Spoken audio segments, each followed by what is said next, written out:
I was that was like a passing thing, that idea of like kids when they like like the 9 going to 7. Nova, you're incredibly young. I don't this, but you're an adult, but you're not a drinking adult. That's exactly where you're at right now. Do you? And you have absolutely every right not to answer. Does anything stick out to you about your exposure to hardcore pornography? It's a tasteful podcast. God I'll damn it. tell the story about the first time I ever saw porn. Damn. It was, what year did the movie Mordecai come out with Johnny Depp? Oh, that movie's terrible. Recently. Very It was, recently. what was it, like 2015 or 2014 or something. And I really liked that movie, and I liked the guy in it. And I looked Johnny up on Depp? Google, not looking for porn whatsoever, just Google images, just friendly, safe photos. I looked up blonde men with mustaches.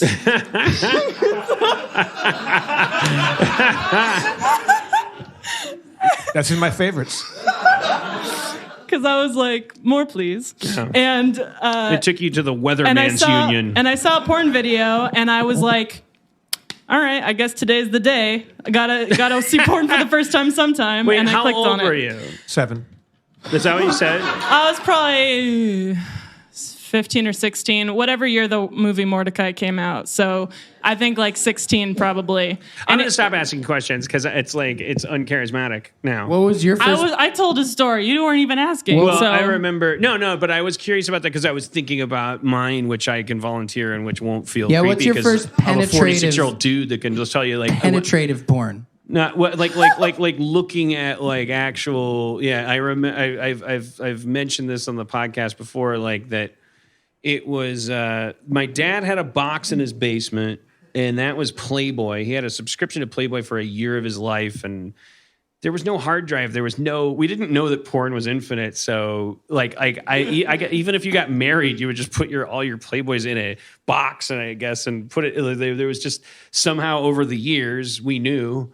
You know, take 20 years, you get like me and my brother, like somehow we'd figured out like there's like 17 magazines up on a top shelf in the basement somewhere that represent my dad's, carnal knowledge. Final years as a subscriber to being a single guy in the form of something that there was no internet to look at. You couldn't type in boobs, but the hardcore thing was like we would hunt for crawdad, crayfish we called them In Milwaukee? Yeah, like crayfish. They were like in this pond where we would. You've told this. We would ride our dirt bikes up there. So it was like I want to say 9 or 10, and it was like there was like this creek and pond, and then on the other side of these railroad tracks there was this printing company, and one of their clients was Hustler, and there was just this kind of general it's like I don't know by what system, but it was sort of like in this weird place where you hunted for crayfish. Part of the magic of that area was that if you rooted around enough, you were going to eventually find like weird, loose, muddy pages of cast off, like misprinted pornography. From the only periodical that I'm sure out of all that printing plant probably wasn't just, it didn't say Hustler on the top of the printing plant. It was probably just this chugga, we turn acid into paper, or the vice versa kind of like plant. But like the only thing that they accomplished that made it into grubby hands that probably left and then turned into things that were amenable to the wind, like where we didn't learn anything about cooking. It was just like there'd be a fucking muddy like rock, and you'd lift it. And it's like I think I see something. You'd pull it out, and it'd be this weird like pictorial about a truck driver stopping in a diner. But will you show me what today's specials are? And we would all huddle around experience. That's a nice, like, hands-on, like, I spent some time growing up in the Midwest, and like tornado season came through and ripped down the janitor's like little shack that he had. He had like, the little shack. And the next day, I mean, the whole thing didn't go down, but it was like partially, messed up. And the next day there was porn magazines all like around campus. That happened to me too. Like hanging in a tree was the Jenny McCarthy Playboy one of her in the bathtub. And I remember like a couple friends like reaching up at it, like you're reaching for it, and they never got polio. Right. That sounds more rustic than a misplaced You can Google. parse that information however you want, My first heavy porn was a but magazine. keep an open mind. Mine was when we were on tour with the King and I was at this point 10 years old, and we were it's hotels every 3 weeks, like across the country, and we were like St. Louis or Cincinnati or somewhere, and we. Like I found something under the bed, or maybe one of the other kids in the show found something under their hotel room bed, and it was a porn mag of pretty hardcore stuff, and it was all black people. It was like an ebony kind of thing, and it was really wild. And I'd never seen. Yes, Queen. I don't know. I try to stay relevant. All right, no, we just I'm sat proud of there. you. We just sat there on the bed and just went through it, and I was like, what? Like, what is that? What is that? And like, what's that white stuff? And what the fuck is going on? We were like detectives trying to like reverse. Like, do they like each other? Are they fighting? God, What's going on? Is that pee or is that? And if it was a hustler, the answer was I don't know. That's the problem. I think that's not the problem. Did you guys all find the porn before you ever had the talk or after? I can't remember the talk. I've told the story before on my podcast, but I think my mom at a pretty early age, and I think with the best of intentions, like did say this line to me that I never forgot, which was like, do you know how babies get made? And I was like, I don't know. Like, I really don't remember how old I was, but I remember my mom going like, and my mom would be like, this isn't fair, this retelling of the fucking story. And I now I sympathize with her now that my comedy sketch from 2009, I'm starting to realize what I've put my parents through as an adult in the retelling of their fucking foibles when they were children having children. But like, I remember my mom saying, like the man sees a naked lady and his penis stands up and it starts to dance around and it shoots white stuff out of it. Dances around. There's no contact in that story. It's like a man like sees a fucking woman and like his penis. What was his dad doing right? Like that's a I remember that was the birds and bees talk that I got, but I do think I learned about sex from porn. I mean, I could see that the grown-ups in the porn movies that we could see. My dad had VHS tapes, and we were seeing these Hustler magazines.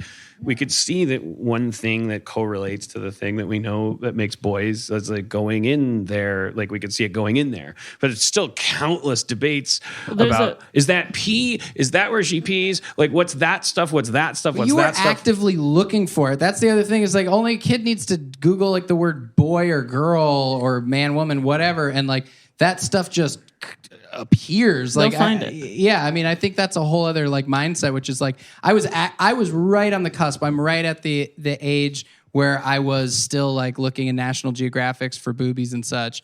And hoping for a wee-wee, but they never had the wee-wees. But like I was like, I think literally like the last generation who right before it like crossed over, and I would like actively like look for it. But if it just like it's thrown in your face, like, well, that's the whole thing, right? Aren't we like having sex less now? That's like a thing, right? Well, I think that's. I've read those headlines where I'm like, Right. millennials are having sex less, and I'm like, I know why, and it ain't got nothing. Like, oh my God, like what a fucking contract, like for the rest of your life. Well, there's a lot of people saying, which makes sense, that porn is so crazy and there's all this stuff, and then you could have it like anytime, any place, and so you could see it, and so then. And you could watch like more and more hardcore stuff that maybe you'd never get the opportunity to do in real life. So you get like, overstimulated by that. So then real sex is like boring to people. There's that. That's the Supposedly problem a I'm thing. having. Yeah, totally. I do want to It say sucks another that side porn to that. does that. I want to offer a counterpoint to that, just because I remember being a very sexually like non-functional person and reading that stuff and like really letting it add to my shame, that what I was reading was that like it was like the self-fulfilling prophecy of like, well, what do you expect? All you do is jerk off all over the internet. Of course, now you're becoming Gollum because you like, what are you going to do except hang out and like polish your ring in a fucking cave, even though that's the one place you don't need to be visible. You eat fish all day. Like you're, it's like, who cares who sees you? But like, and I have a million questions about Lord of the Rings, but I do want to counter that just a little bit, because remembering the amount of shame that made me feel and the amount of true that wasn't necessarily. I do absolutely think that people online that are like, you know, I'm touching myself so much that like it's a dysfunction, and of course that's why I'm not this or that. It makes me want to burst into tears thinking about that. And I just want to say that like being with someone that you can trust, like feeling that you have permission to be who you are, it erases everything. It's not, it's just, it's done and done. You're not damaging yourself by indulging yourself. You're not a fucking like phone battery that you can run out. You're not a product. If you're isolated and alienated and numb and like however you're dealing with it, deal with it, and your libido will be healthy soon. Whenever it needs to be, it'll be right there, like as if it had. Oh boy. Well, yeah. I just don't want to like cliffhanger. Thank you so much, everybody. Let's give it up for Nova and Danielle, everybody. If we could leave you on one note, it would be how much I'm coming. That was just a weird That thought. was about how the kids are coming. All right, watch Dope State on Dope State. Pluto TV. Pluto.Nash app. Channel 420. Pluto.tv. Don't tell the truth to human resources if you work at a place that's worth its salt. And buy Nova a drink in a year. All right, Nova, Danielle, give it up for Gabe Sunday, everybody. And his drug dealer mother. Spencer Critton, and I'm your comptroller, Jeff Davis, and your mayor is Mr. Dan Harmon. Thank you all for coming. Drive fast and take chances. Thank you.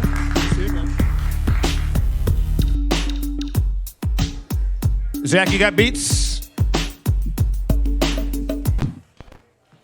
I guess not. There we go. Shining like the sky too. My underground roots, proof of how my wazoo moves. Smooth velocity of my philosophy applied to grooves too. Two swing. If you're troubled by things that can't lie, just swing. If your instincts distinct like mine, or swing like when Jazz Kings blink a lullaby, or swing. If you're wondering, I match is mine to swing. If you're troubled by things that can't lie, just swing. If your instincts distinct like mine, or swing.